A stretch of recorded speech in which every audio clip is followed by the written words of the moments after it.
قال من هاتفي أكتب وارسل تهاني سريعة بيوم عيد الفطر للناس أجمعين. يا هاجسي سجل أبيات قصيدي وذيعة توصل لكل الناس وقت وحين. كتبت تهاني العيد بالخطوط الوسيعة مني توصل كل قاصولين. بالعيد حبيت أهنيكم يا الرجال الرفيعة وارسل سلامي لكم يا سلاطين.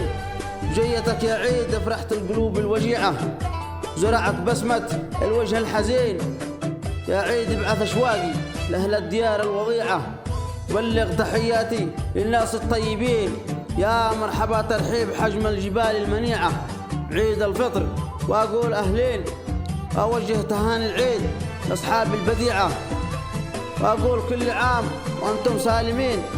والخط مصلي على صاحب الصفات النبيعة محمد المصطفى ناشر الدين.